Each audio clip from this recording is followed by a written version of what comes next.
There's a phenomenon called cognitive reserve. It's essentially the amount of damage that the brain can sustain before cognitive problems manifest clinically. It's thought that learning new things and really exercising your brain can build that reserve. Think of your brain like a map of a city like Boston.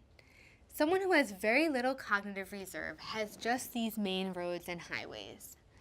But someone with a lot of cognitive reserve also has all these side streets, public transportation, and sidewalks. Now imagine that the streets in one whole part of the city become impassable. Someone with a lot of cognitive reserve, all of these side roads, is able to get around the damage and still get to their destination. But someone without much reserve is stuck.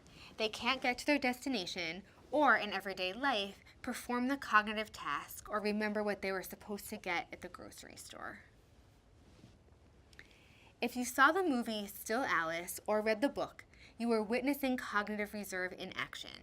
The character, who was well educated and a college professor, developed early onset dementia, but she functioned at a very high level until rather suddenly she descended into an abyss.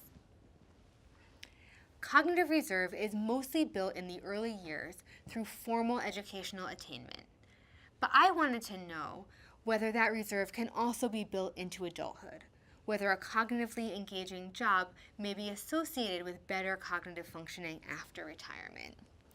This would allow someone, even if other things like genetic factors or other things that had caused dementia had happened, to have several more good years of functioning at a high level.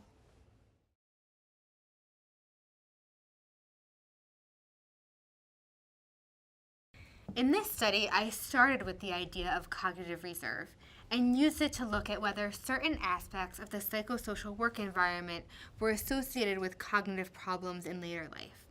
The background on this is that cognitive stimulation can build cognitive reserve. Think crossword puzzles or learning a new language. But we don't usually think of the workplace as a source of that kind of cognitive stimulation, even though it can be.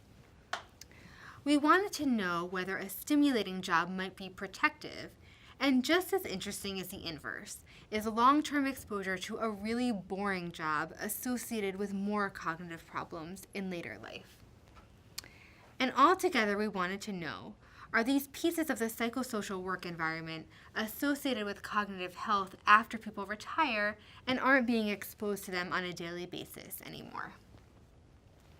This study uses data from a cohort of about 20,000 French utility workers who all worked for the national gas and electricity company Électricité de France Gaz de France for almost their entire adult lives and now are nearly all retired. Before workers retired, we asked them the extent to which they agreed with a series of statements about their daily work lives in two main areas: psychological demands and decision latitude. Psychological demands were measured by statements like, "I receive contradictory orders from supervisors." Decision latitude was measured by statements like, "In my work, I learn new things." We then divided workers into 4 quadrants.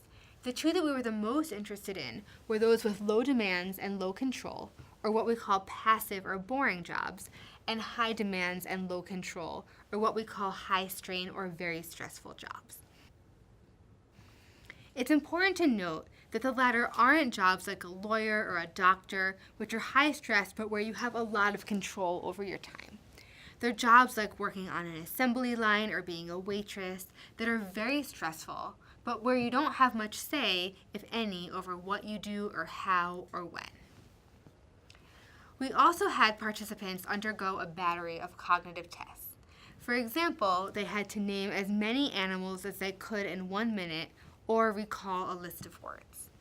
This tested skills in different areas that could help us determine how work tasks might impact cognitive function. In this study, we found that the workers who had the most boring jobs during their working life had difficulties with some global cognitive tasks and also skills like coming up with words compared with workers who had high control over their time but low psychological demands. We also found that workers who had stressful but low control jobs had difficulty with the word generation tasks also. We found that those high psychological demands, like needing to concentrate intensely, were in some cases protective against poor cognitive function at older ages. In other words, not all stress was bad. We think that what's going on here is that workers are building cognitive reserve when they have jobs that require these skills.